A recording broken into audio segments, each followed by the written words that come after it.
ஓம் ஸ்ரீ குருப்யோ நமஹ.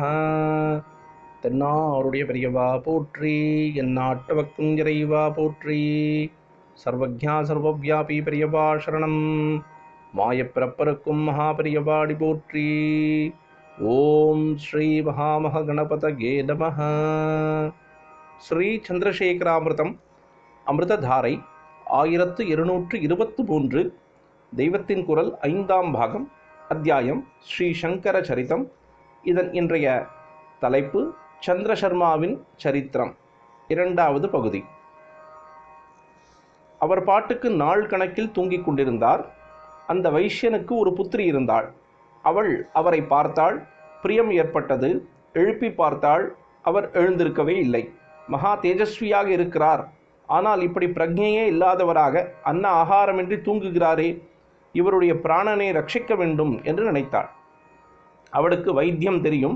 அதனால் என்ன பண்ணினார் என்றால், தயிரும் சாதமுமாக நன்றாக பிசைந்து கொண்டு வந்தாள்.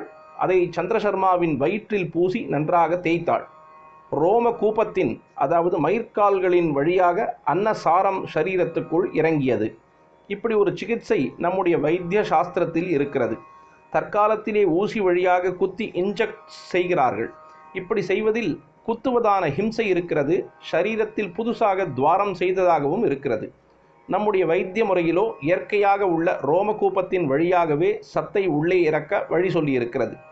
இப்பொழுதும் மலையாளத்திலே நவரக்கிழி என்று செய்கிற சிகிச்சை இதை போன்றதுதான். வைஷ்ய பெண் இப்படி விடாமல் சில நாட்கள் செய்து வந்ததில் சந்திரசர்மாவுக்கு தெம்பும் விழிப்பும் ஏற்பட்டன. விழித்து கொண்டவர் முதலில் இலை மூட்டை ஜாக்கிரதையாக இருக்கிறதா என்றுதான் பார்த்தார். ஜாக்கிரதையாகவே இருந்தது. ஸ்ரீசரணர் சிரித்துவிட்டு தொடர்கிறார். இவரும் ஜாகிரத் ஸ்திதி, அதாவது விழிப்பு நிலை பெற்றிருந்தார். மகாபாஷ்ய மூட்டையும் ஜாக்கிரதையாக இருந்தது. அதை எடுத்துக்கொண்டு சந்திரசர்மா கிளம்பினார்.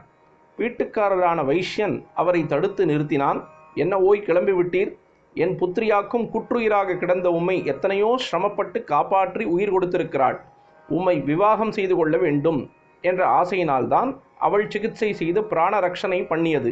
நீரானால் கிளம்புகிறீரே என்றான். வைஷ்ய பெண்ணை பிராமணர் கல்யாணம் பண்ணிக்கொள்வதாவது என்று நினைக்கலாம். நாம் ரொம்ப காலத்திற்கு முன்னால் இருக்கிறோம் என்பதை மறந்து போகக்கூடாது. நம் நம்பிக்கைப்படி நமக்கு கிடைத்திருக்கிற ஆதாரங்களின்படி ஆச்சாரியால் அவதாரம் செய்தே 2500 வருஷமாகிறது. அவருடைய குருவான கோவிந்த பகவத் பாதர் பூர்வாசிரமத்திலே சந்திரசர்மாவாக இருந்த காலத்தை இப்பொழுது பார்த்து கொண்டிருக்கிறோம். பிற்பாடு அவர் கோவிந்த நாமத்துடன் சந்நியாசியாகி எத்தனை வருஷத்துக்கு அப்புறம் ஆச்சாரியால் அவரிடம் உபதேசம் பெற வந்தாரோ. யோக சித்தர்களான கௌடபாதர், கோவிந்த பகவத் பாதர் முதலானவர்கள் நூற்றுக்கணக்கான வருஷங்கள் கூட ஆத்மனிஷ்டர்களாக இருந்திருக்கலாம். நாம் பார்த்த கதைகளின்படி அவர்களுடைய பூர்வாசிரம காலத்திலே 72 துர்மதங்கள் பரவி இருந்ததாக தெரியவில்லை. மூலமான சனாதன தர்மமே அனுஷ்டானத்தில் இருந்து வந்ததாகத்தான் தெரிகிறது. அதனால் அவர்கள் துவாபர கலியுக சந்தியில் அவதரித்த சுகாச்சாரியாலை அடுத்து சில வருஷங்களில், அதாவது கலி ஆரம்ப காலத்திலே பிறந்தவர்களாக இருக்கலாம். அதாவது கலிபுருஷன் வாளை சுருட்டி வைத்துக் கொண்டிருந்த காலத்திலேயே அவர்களுடைய பூர்வாசிரம வாழ்க்கை நிகழ்ச்சிகள் நடந்திருக்கலாம்.